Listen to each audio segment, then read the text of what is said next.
বাবুল সরকার উনি ভালো গান করে, যেহেতু ভালো গান করে, উনি যখন বড় শিল্পী ভালো শিল্পী, তাহলে উনির কাছে আমার একটা পয়েন্ট রাখার দরকার আছে না ভাই?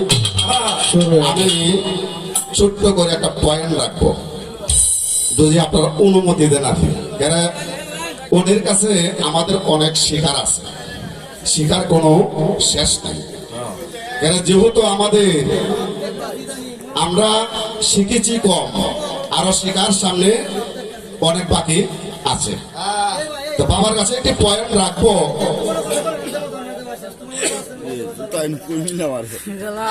এটা প্রশ্ন না, একটি পয়েন্ট। উনি একটি গান করেছে গুরুর ভূমিকা। গুরুর ভূমিকা গান করলে তো আমি তো আর গুরুর ভূমিকা করতে পারি না, আমার করতে হয় শিষ্যের ভূমিকা। গান করেছে গুরুর ভূমিকা, উনি আসলে গুরু, উনি গুরু না, খালি গুরুর গুরু। সূর্যের সরকারের ছাত্র, বুঝতে হবে। বাংলার বাদ বিসমিল্লাহির রহমানির রহিম। যে বিসমিল্লাহ এক পাল্লায় তুললে সারা তামাম দুনিয়া আর এক পাল্লা তুললে এই বিসমিল্লাহর ওজন সমতুল্য হয় না, ঠিক না ভাই? হয় না। বিসমিল্লাহর পাল্লাটা অনেক ভারী। আমরা নামাজ পড়তে গেল বিসমিল্লাহ কই, খাইতে গেল বিসমিল্লাহ কই, অফিসে ঢুকতে গেল বিসমিল্লাহ কই, যে কোনো কাজে গেলে বিসমিল্লাহ কই। বিসমিল্লাহর অর্থ হইল কি?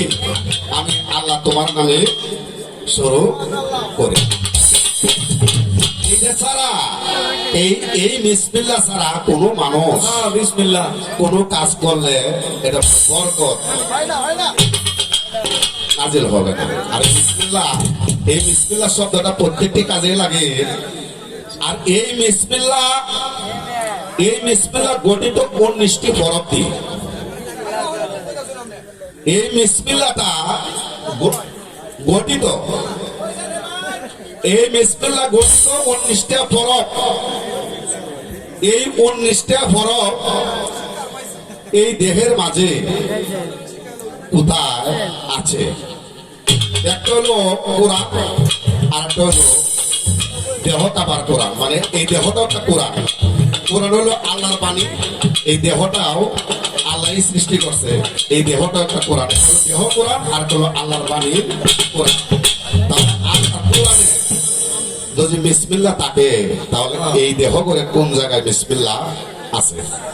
এগুলো এক বাউল গানে কথা না কইলে গান গাওয়া হবে না। এটা বাউল গান বিচার গান, তত্ত্ব গান, এর ভিতরে কথা না কইলে হবে না ভাই।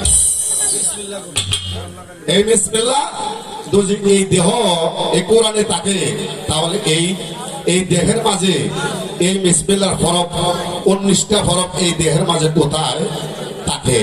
আর এই বিসমিল্লাহটাকে এই দেহের মাঝে 19টা ফেরেশতা এই বিসমিল্লাহটাকে পাহারা দেয়া রাখে। এই 19টি ফেরেশতা এই দেহের মাঝে কোথায় আছে?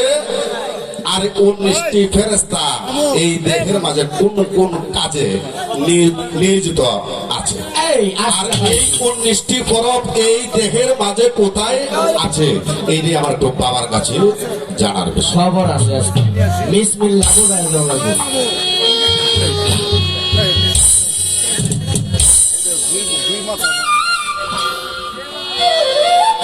অসাধন দিন বইয়া যায় আমার দয়াল গো, অসাধন দিন বইয়া যায় আমার দয়াল গো, অসাধন দিন বইয়া যায়।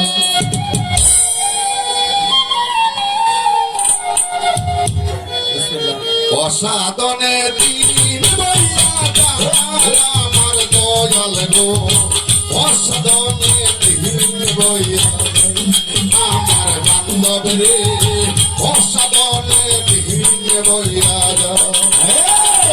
অসাধনে দিন বইয়া যায় আমার বান্ধব রে, অসাধনে দিন বইয়া যায়।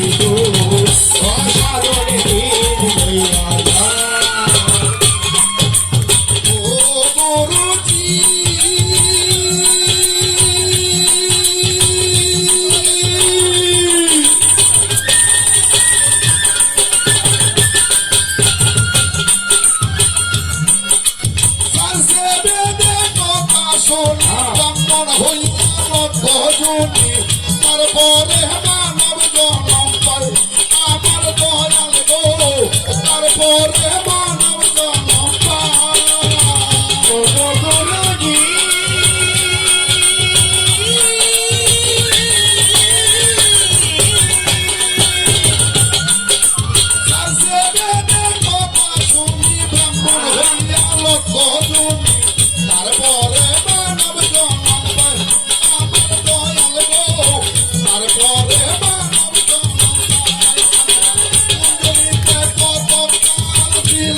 আমি কেমন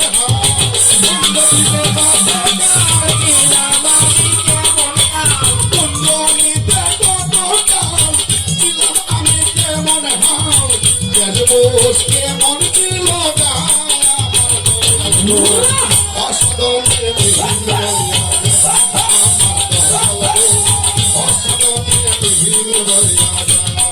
আমার সাধনে দিন বইয়া যায় কাঠের বান্ধব রে অসাধনে দিন বইয়া যায় রে অসাধনে দিন বইয়া যায়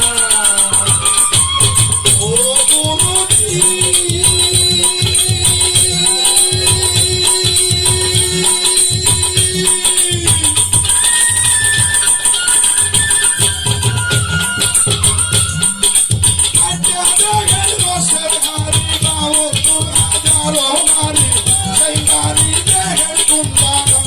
আমার দয়াল গো সেই নারী দেহের কুঞ্জাগার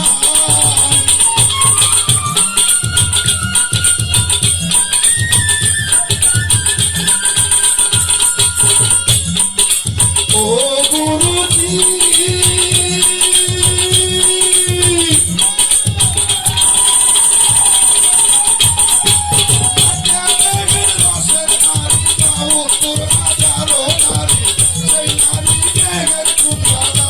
আমার দয়াল গো সেই নারী দেহের কুঞ্জাগার এই যে ভোরে কুমারী আমার করে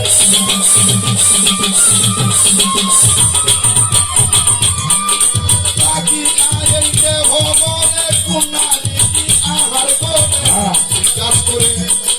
জিজ্ঞাস করি গুরুজির কাছে আমার দয়াল গো অসাধনে দিন বইয়া যায় আমার দয়াল গো অসাধনে দিন বইয়া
সাধকে বলেছে দেহেতে 49 বায়ু কোন বায়ু কোন সাধনা গুরুজি আপনার কাছে আমার একটু জানার বিষয় আমি জানি দেহতে পঞ্চবায়ু আমি এই পঞ্চটা বায়ুর সাধন ভজন আমি জানি না কিন্তু সাধকে বলেছে হয়তো আমি বুঝি না সাধকে ঠিকই বলেছে আপনি গুরুজি বলবেন সাধকে বলেছে 49 বায়ু কিন্তু দেহের ভিতরে আমি জানি পঞ্চবায়ু কিন্তু যে পঞ্চবায়ুর আমি সাধন ভজনটা আমি জানি কিন্তু 49 বায়ুর সাধন ভজন আমি জানি না আমার একটু জানার বিষয় এই 49টা বায়ুর নাম কি আর এই 49টা বায়ুর সাধন ভজন কি একটু সুন্দরভাবে দলিল মতন আপনি আমাকে বলবেন, যেহেতু আপনি আমার বাবা গুরুর ভূমিকা গান করেছেন, আর যেহেতু সরকারের ছাত্র, বাংলাদেশের একজন সুনামধন্য শিল্পী,